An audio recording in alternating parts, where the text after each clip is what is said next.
Welcome to the Renewables Podcast. This is the first proper episode. I did put one out to claim the name and space, but I've since got together with a superstar of the renewables industry, my good friend Sam Featherston. How are you, Sam? I'm good. I'm really good, and I'm super excited about this. I know we've been WhatsApping about different ideas, people that want to come on, and yeah, just really excited to get going and hopefully be that bridge between industry and installers and yeah, all the good stuff that we've been talking about.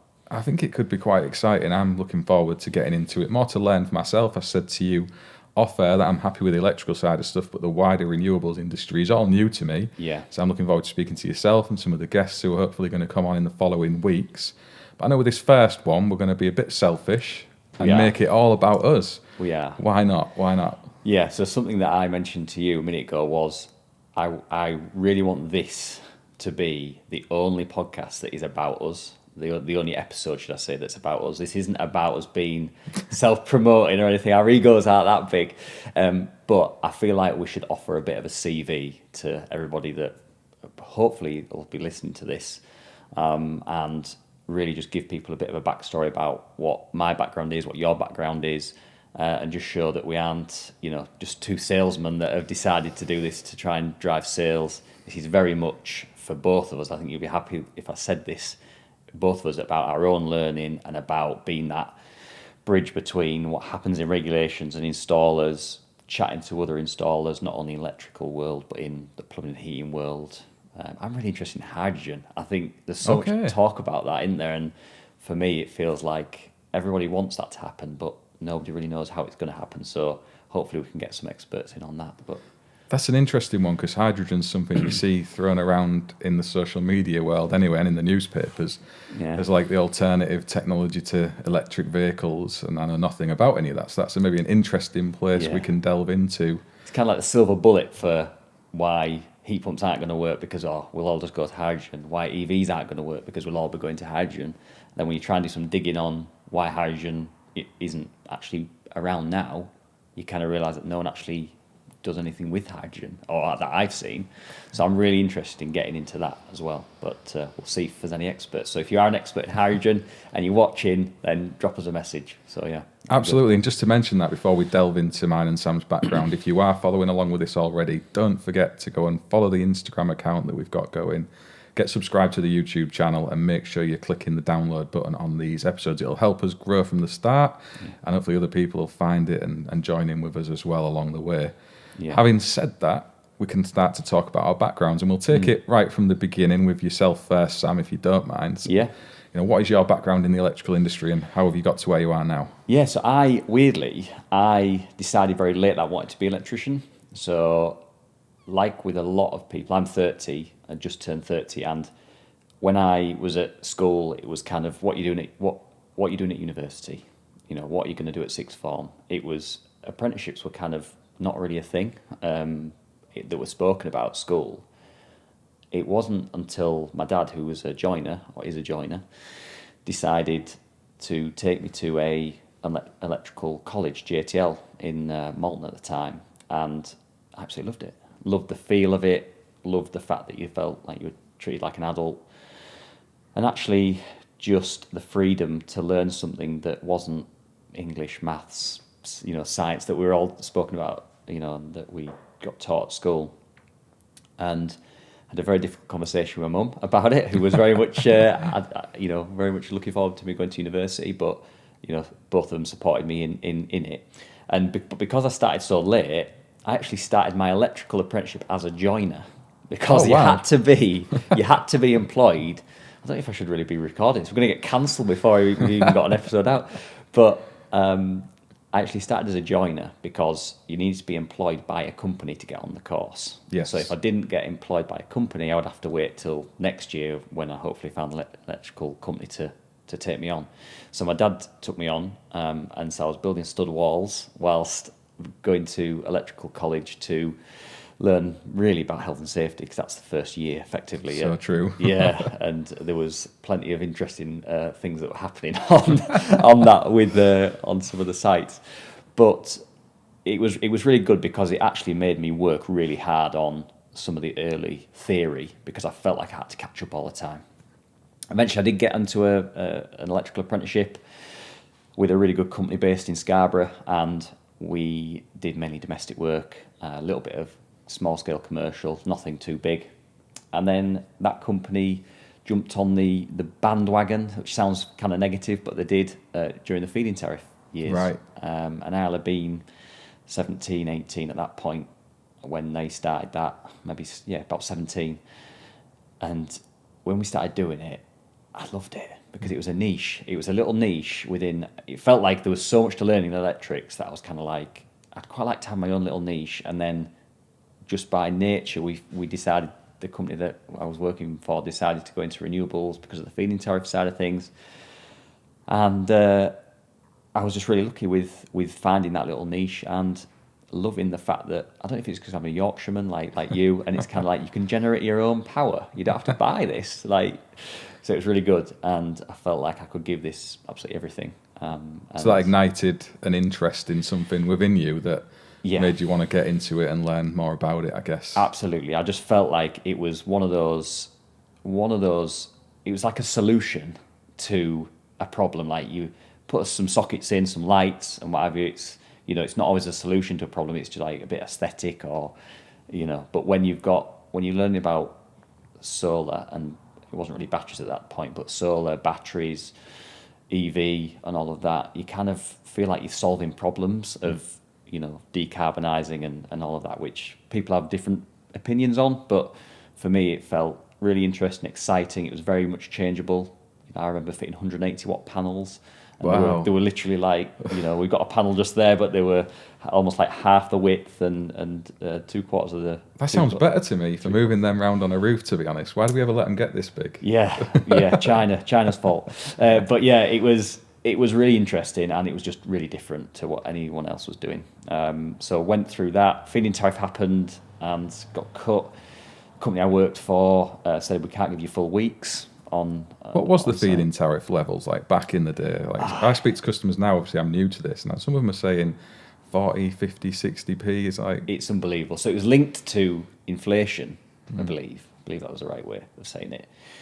And so when I started, I think it was 43p per kilowatt hour of energy that you generate, not use, just generate. It's crazy, isn't it? It's set too high, really. But I think the government basically were like, we've got to get this going, and it did. Literally overnight, you saw people banging solar panels on, and it was one of those rare occasions where it was too good to be true, where it was actually too. It was, what's the right way of saying this? It was too good to be sustained, but the people that actually got on it are just earning crazy money, because like you say, it's 50, 60p now just to generate it, and then to use the power, you're saving maybe another now 30p by using that power. So you're nearly a quid. You're nearly getting a quid out of every kilowatt hour you generate. There's an episode in itself on that where we could look at merging batteries in with an older system using feed-in tariff payments. But so that's kind of what drove the explosion and then reduced your working hours down and whittled them away, I guess. Yeah, it was, and unfortunately that kind of came to an end. The feed-in tariff started to drop down. I think it went from 40 odd pence to 43p down to 41p. Then it dropped really suddenly down to 21p, and then it had this little bump again where the government got taken to court because they hadn't given people enough notice. But the interesting part around that was that all the manufacturers dropped their pricing to try and compete with a market that where people weren't going to get as much money back. And so there was this real sweet spot where people actually had bought a system thinking that we're only going to get 21p. The government got taken to court, lost, and it then actually got bumped back up to 43p, but all these customers had paid the reduced rate. Yeah, it was really interesting. But the problem with the feed-in tariff was that it was very up and down. You got a real load of people wanting to do it, and then suddenly it would be dead after the tariff dropped because everyone had got it done. And that's what happened. And so then I went to a company in York and learned more a little bit about fire alarms, bigger jobs on sixth form, big 6 new build schools, and that. I hated the type of work, but it was really good because it meant that I knew it was renewables I wanted to do, and it was kind of like I hadn't really had that test where I was doing a different type of work, and I was never sure if it was just I really enjoyed what I did because I didn't know that there was other stuff out there.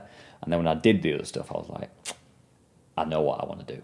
Yeah, and the so litmus test to your future career, I guess, isn't it? It is, and that's what happened. And then I was working for this company for a little while. Went back to the renewables company after about a year, and then they just decided to shut down. It didn't go bust or anything. They just basically had enough, and they'd earned the money. And I got $3,000 redundancy. Put that into Oval Electrical at the time. And thought, well, sod it. If it all goes wrong, I've burnt through money I didn't have before. Here you are now. And then here we are, Oval Renewables, transitioned to Oval Renewables to be able to compete with other companies that were fully fledged renewables companies. So how long have you been going as Oval Renewables then? I think it's about three or 4 years now. Yeah. I'm rubbish with dates, so get used to that. I am rubbish with dates. But yeah, I think it's about 3 years. Something like that. So that's some incredible growth you've had then in that 3-year window, to be fair to you. Yeah, it's been really good. And, it started off with me bombing around in a Citroen Blingo van doing a lot of subcontracting to other renewables companies.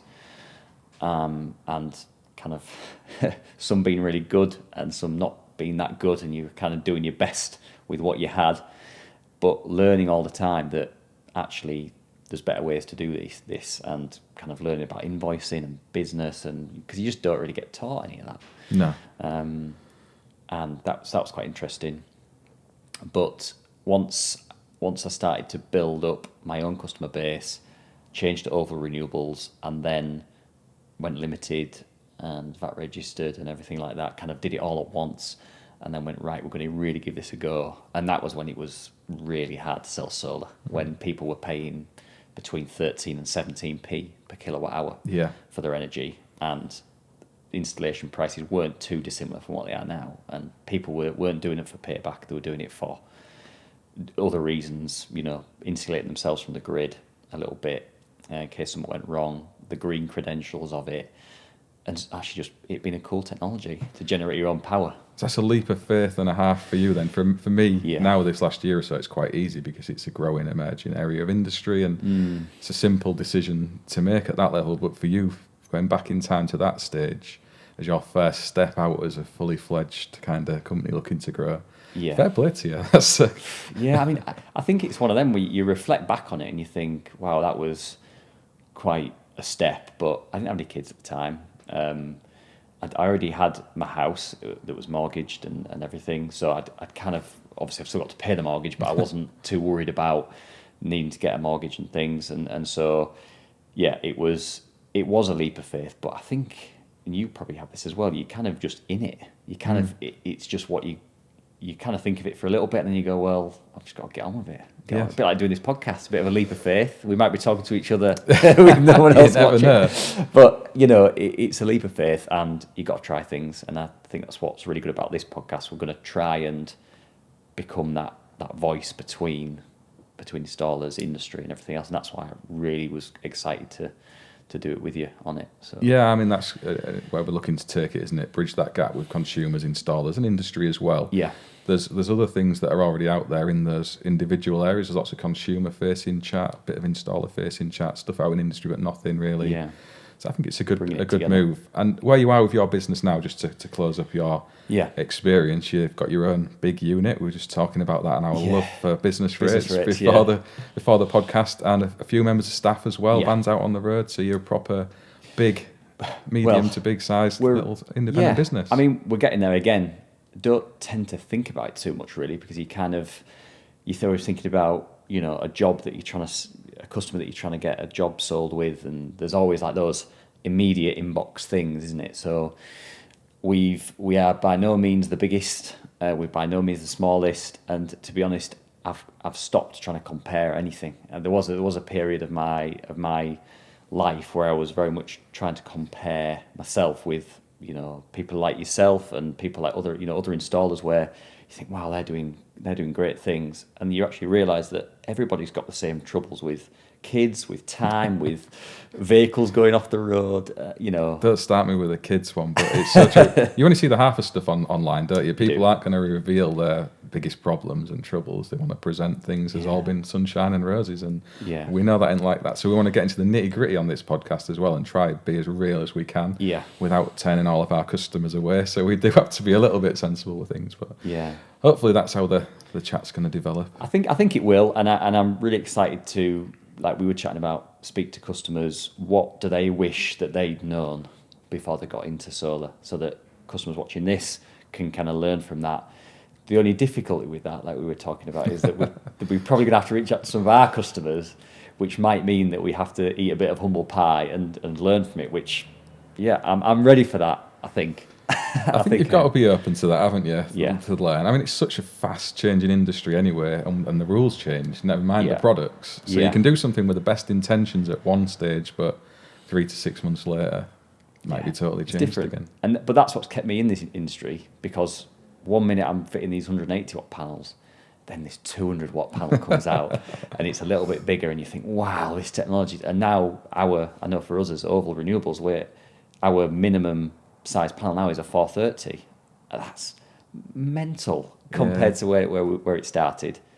Transformerless inverters, these massive, great Sunny Boy inverters that, as a little 16-year-old, never seen the gym before, trying to lift these arms sort of wobbling, trying to lift these high level, too proud to say, can you give us a hand, kind of thing. To go from that to then when the transformerless inverters came out and you could throw them around. We didn't, but you could throw them around because they were just so light. There's just constant changes in what comes out in this industry, and that's what keeps it really exciting. It's brilliant.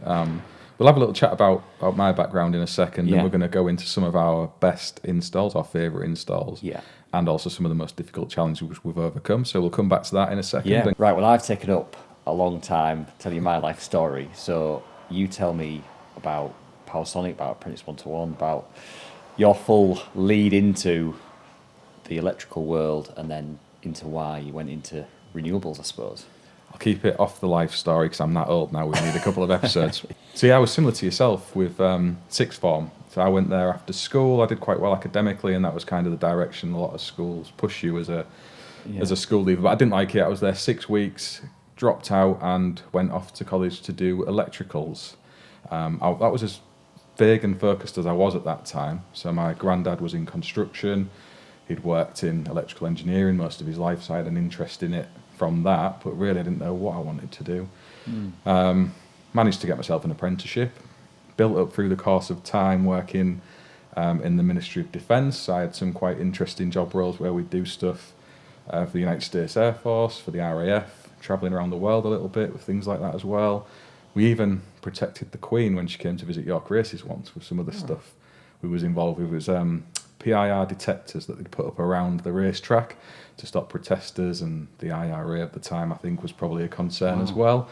And we were doing all the submains for those and cabling installations and stuff. So that was quite interesting. I thought you were going to say there that you had like some lengths of like 25mm galv. No, that would have been more fun. It was way more boring than that. But that's really cool. It was interesting to see the level of detail they do put in after looking after these people. You see the events on the news and often wonder like what goes into all that. And I got to see a bit of it, and it was a fast learning curve. So there's lots of outdoor electrical systems, and there's a lot to learn around that, especially with earthing and bonding, and we're seeing that in renewables now. So the stuff I've been able to pull from that background of myself into the work we're doing. And then I started my own business in 2006, so this is a good while ago now. Just as myself, like yourself, in a little, I think I was a Fiat Doblo first. So we all started in those little vans, isn't it? Got going, and my primary aim at that time was to get into inspection and testing and working with other people in and around the Ministry of Defence that I'd kind of done before. So where you were drawn to renewables, I was drawn to what I knew, basically, and getting going subcontracting. That built up pretty nicely. We ended up growing to a reasonable sized business, but for one or two reasons it got a bit much, I'd say. We grew too fast, got a bit too big, and I shrunk it all back down because I didn't like it. I think you see a few people where they go on those journeys looking at industry now. So that was a conscious decision I made. But then as my sons got a bit older and they had interest in this industry, employed them as apprentices, trained them up, and they're the ones who were interested in renewables. I'm not going to pretend it was my decision. Yeah.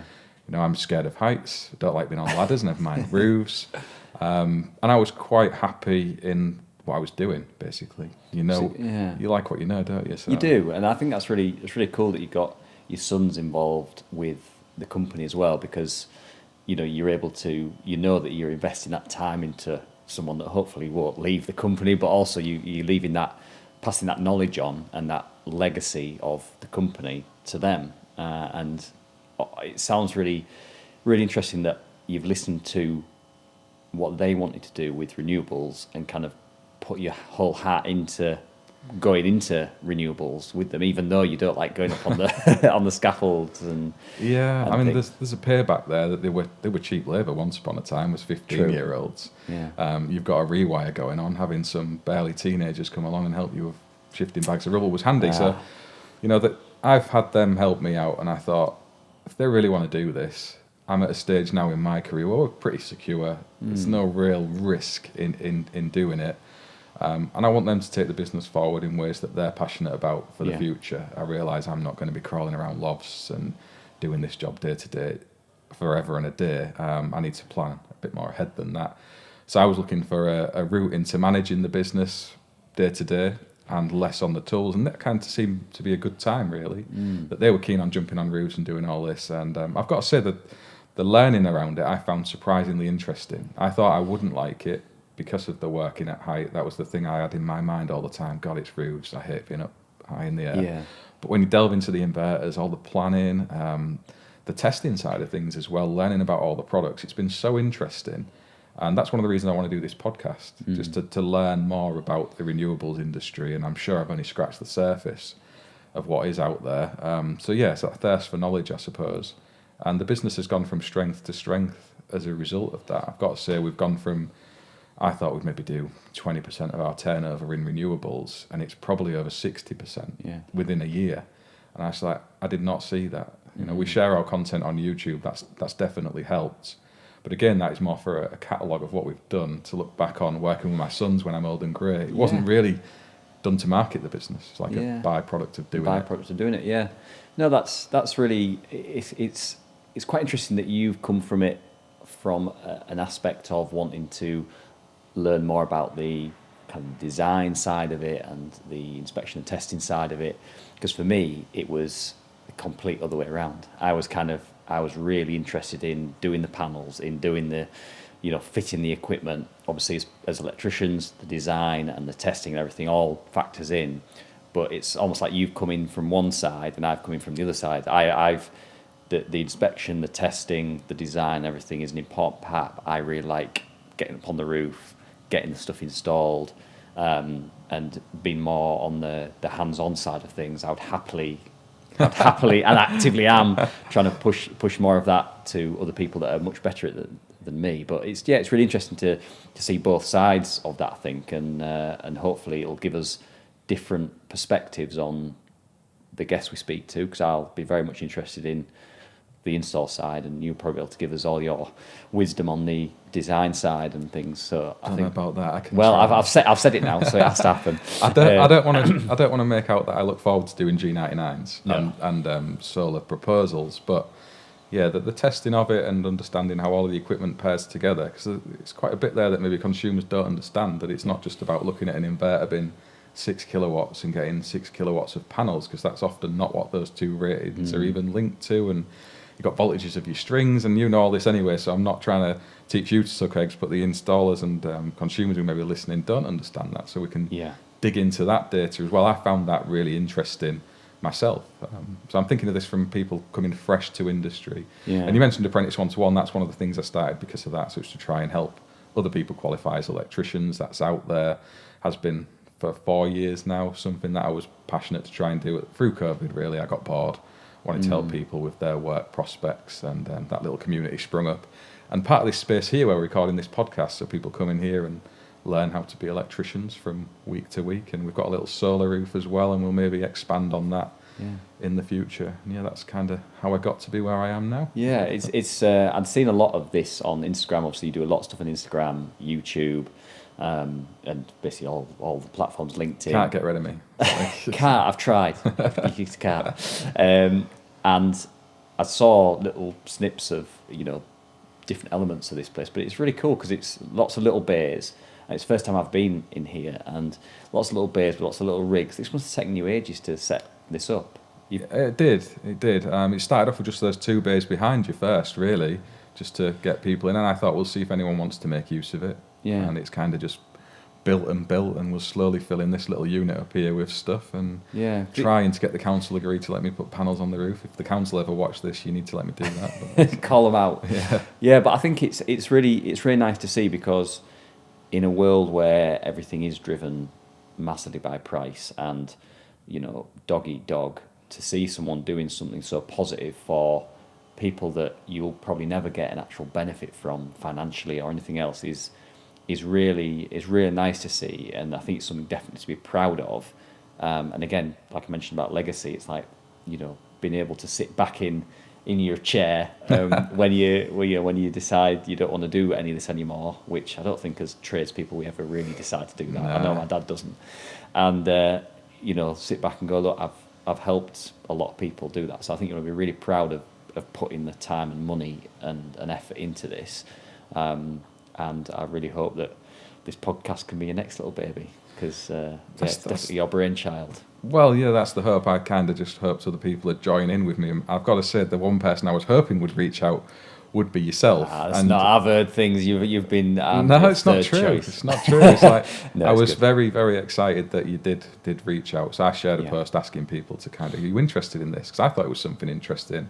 And I expected tumbleweed, and there's been the opposite, especially since you've started sharing it as well. There's other installers who are keen to come on and have a chat. So there seems to be a want for it. Where we can take it, we shall see, I guess. Yeah. What's your kind of impression with the social media? Just really quickly on how it is. Because I know from being a joiner's apprentice on the electrical side of things, it was a little bit. The vibe I got was that everybody was out for themselves and nobody really wanted to share ideas. But what's your kind of view on how social media has maybe kind of changed that a little bit?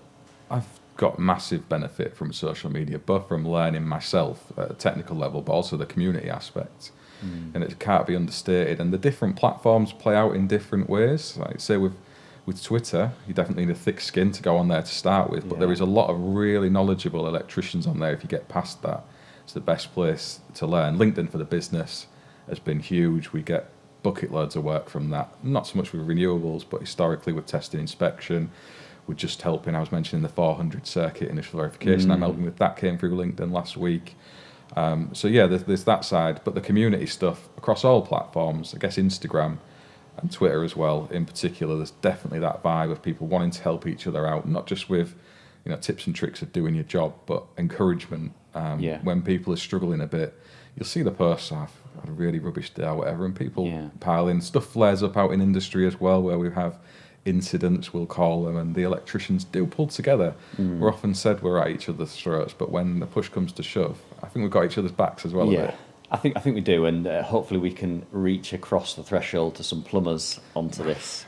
I know your feelings about this, Mark. I know your feelings about this, but no, I think it will be really good to cross that threshold and actually learn more, because ultimately these systems are only going to be viable for properties and businesses, domestic properties and commercial properties, if there is the integration between the electrical side and the plumbing and heat side. I think the heat side is really exciting, and it's a difficult nut to crack, is that certainly in this country.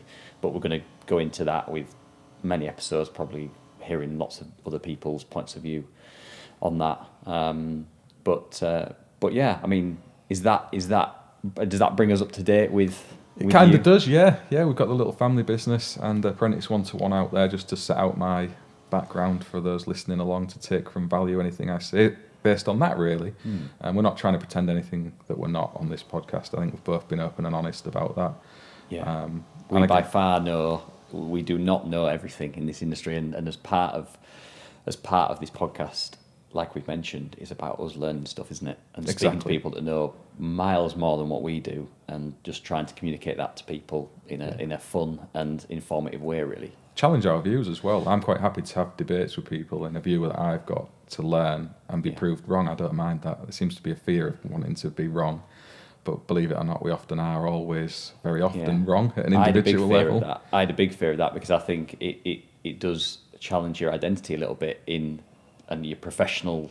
I feel like people put more weight on it than what it actually is. So for me, when someone would challenge me, it would be almost like they're challenging me, not just my opinion on something.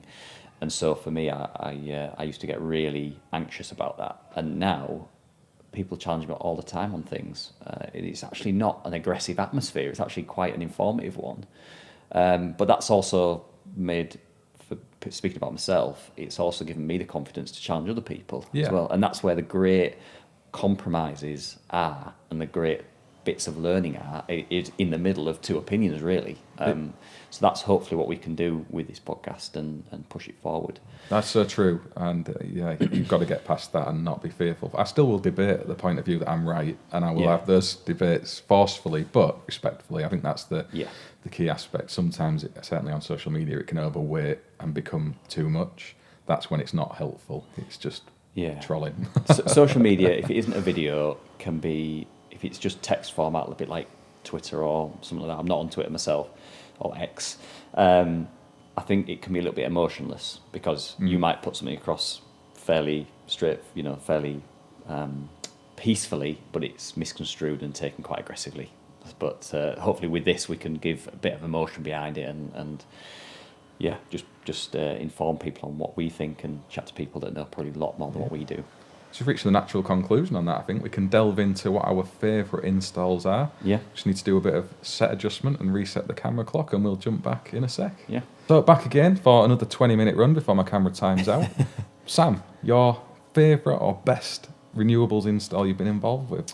So my favourite one, there's a lot that I've really loved doing, but my favourite one, which was a challenge, was the 208 panel ground mount system we did in up near Penrith, and that had two 30 kilowatt solar edge inverters.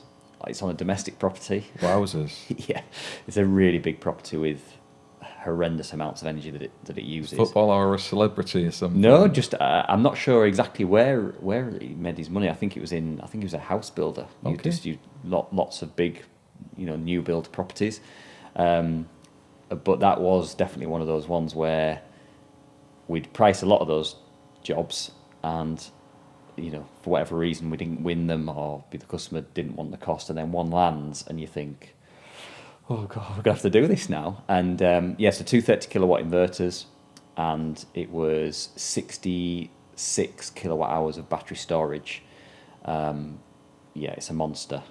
It was a monster, and it was, I wouldn't say sleepless nights, but it was definitely kind of, before I was just dropping off, I was thinking, I really hope tomorrow goes well. But the customer was fantastic, and the electrician that brought us the job actually was really good as well.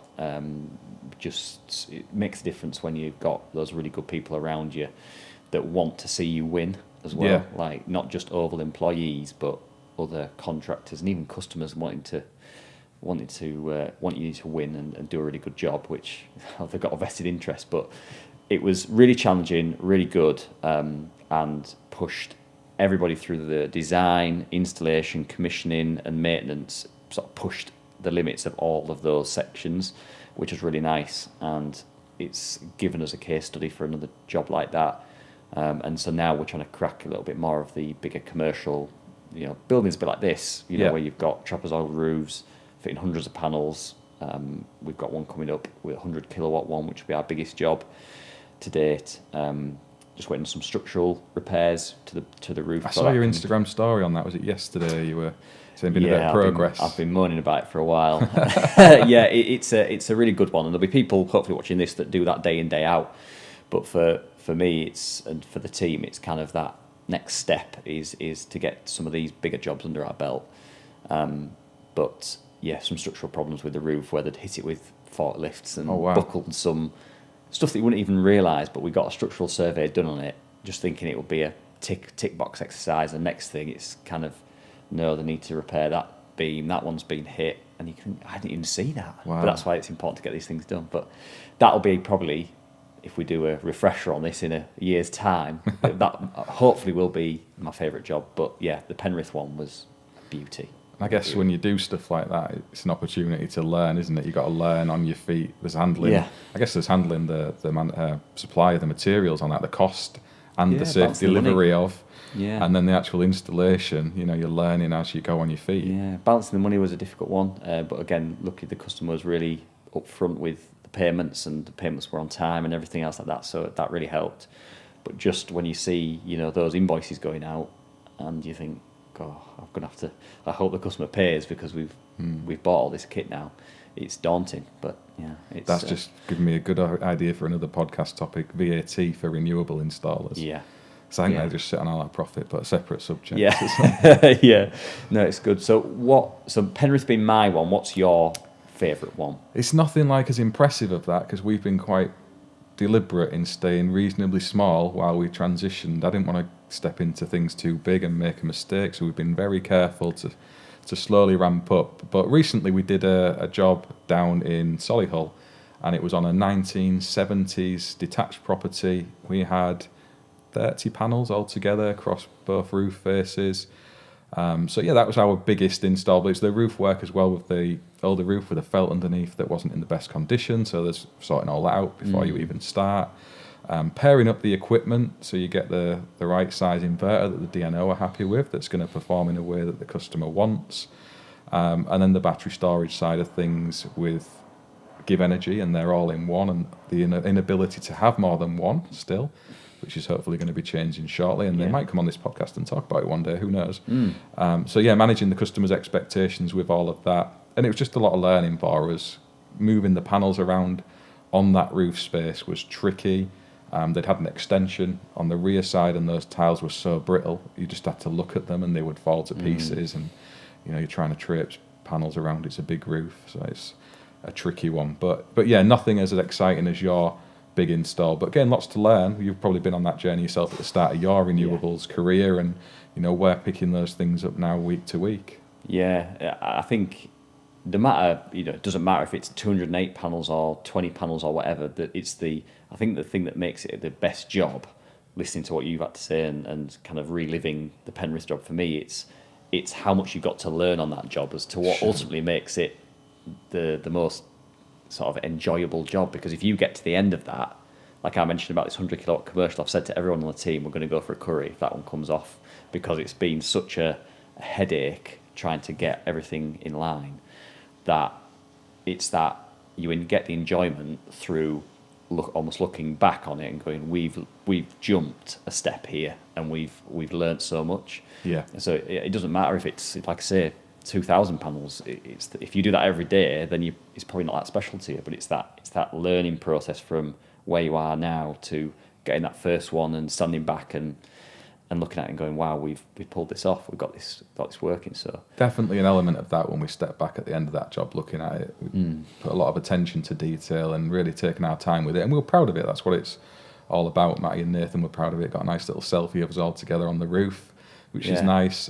So yeah, that was my favourite one so far, and hopefully we get bigger and better as time moves along. And you hand it over to the customer and they go, good, isn't it? Yeah. Right. How does the app work? Good. Good. We've been through hell and back to get this one on. Yeah, I know. It's they want the app, and you kind of think, no, come on, have a look at this. Look what we've done. But they just see it as a Look how square and straight your panels come up are. here, come up the ladder and have a look at this. They're not interested. They just want to see the money come in, being saved. But yeah, it's a great achievement when you get past one of those challenges, and you know that everybody in the team has benefited. So no, that's really good. We're going to close out this one with a little chat on our most challenging installs, because we're kind of we're trying to keep these to half hour, 45 minutes or so we don't want to drag them on for every single episode. So based on that, Sam, what's one of the biggest challenges or more difficult jobs you've done?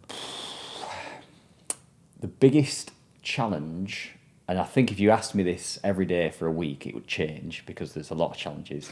But one of the biggest challenges we had was a job in Cambridge. That was a really difficult one. That was panels over 9 different roofs, high level, low level, and everything. And yeah, it was a difficult install. I think though, to not talk about another install, a challenge, the biggest challenge for me was, or is still, getting that balance between on-site paperwork, processes, and actually the business side of it. The business side of it isn't something that people talk about that much.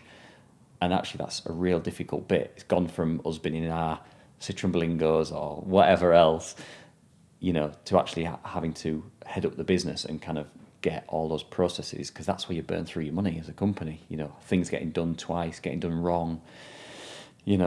Trying to get all that done streamlined. I think that is probably my biggest challenge at the minute. And I've mentioned to quite a few people that this year is the year of the process for us as a company, because I need to get that nailed down. If we want to grow, I cannot grow it on foundations of sand. And so that's why I'm trying to get these nice solid foundations now, because we can lean on those going forward. New people come in the office, on the office side, they've got a structure to work from. At the minute, it's a little bit like, have you done this? Have you done that? And so I would say that is the biggest challenge. But as a job, definitely the Cambridge one, because there was panels all over the place. It was obviously slate as well, which made it harder. But that was our most challenging job. What about you? What's your biggest? What's your most challenging install, but your biggest business challenge? Yeah, the most challenging install was picking up from a first for solar install. They'd gone bust and kind of were midway through this particular install, and the customer was having trouble with voltages overpeaking the inverter's maximum rating. Their roof was leaking as well, and they never got their battery storage system that they wanted. So it was trying to rework what's already there without totally ripping everything away and sending it to landfill, but also delivering something that you can kind of leave there for the fullness of time. And I think they'd walked away from it. There's a typical new build where the main intake, a consumer unit, was in the middle of the house. They wanted an all-in-one system to back everything up. There was nowhere to really put it outside. We'll talk about that on another episode. So we were kind of looking towards the garage, which was on the opposite side of the house. There's all the cabling aspect to that. Outside of the renewable stuff, getting cables from A to B was really difficult. New build house, tiled floors. It's all chipboard for construction as well. It was a pig.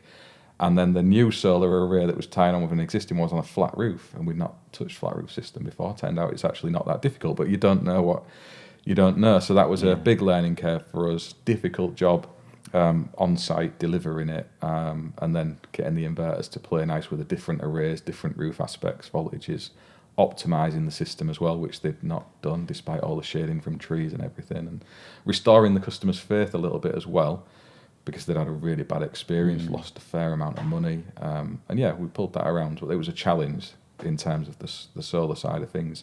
The business aspect is similar to yourself, really. Processes, the QMS and MCS kind of things was new to us. I've got to say it's helped us as a business overall, because it forces you to do stuff. You can kind of leave stuff lingering and harbouring in your business when you don't have a reason to solve it because someone isn't checking it. So we've got these processes now that we wouldn't have always had, and we're taking that into other parts of our business. So there's been an upside to that. And then just the financing side of things as well. The rules around deposits you need to take, and then insuring them with Heis and Rec, and all of those kind of learning things that we've not had to do before. Dealing with the VAT man, where normally we're handing over them lots of money once a quarter, as traditionally we did in our business, to now being owed a hell of a lot more money back the other way, and managing financial aspects of that has been a challenge. And so that's kind of it in a nutshell, I think. Fantastic. Yeah, it sounds like we've got very much the same challenges, and probably a lot of people listening to this that are in the solar world as installers face that challenge as well. And that's what we want to talk about, so that if you don't realise that other people are facing that challenge, then we'll be speaking to people who absolutely do. VAT is a good one. That's a really good podcast. It is. That one. We'll get HMRC down, but we'll send some other people to talk to them rather than ourselves. Yeah, come on, Charles. Come on. You're going to have to come in. I think that's brought us to a natural conclusion of this first episode together, Sam. I've really enjoyed it. And just to set out next time, I think we're going to have a chat around this new document that industry's raving and talking about, so we can get in into all of that. And to repeat to people, if you're not already, subscribe to the channel, do drop a like, share it across social media, and get involved with your feedback on some DMs as well. We're all here for that. We're excited to grow this. We want it to be a success, but it needs your involvement and help with that. So give us a leg up. Yeah, it does indeed. And this is, like I mentioned, the only one really about us as people and as companies. We'll obviously draw on our own experiences of what we've learned as being business owners and installers of this equipment. But this is very much about you as an installer or a customer or a manufacturer or as a politician or whatever you are. We want to speak to everybody and try and bridge the gap between. There's like this airlock between installers, customers, manufacturers, regulators. Everyone seems to be in their own little camp, and we want to kind of create a bridge to all of that and allow people to speak to each other and to talk about everything around it, to really open this up. So that is our aim, and I'm really looking forward to getting started on it. It's a great way to end the show. Thank you for watching. Drop your comments in below.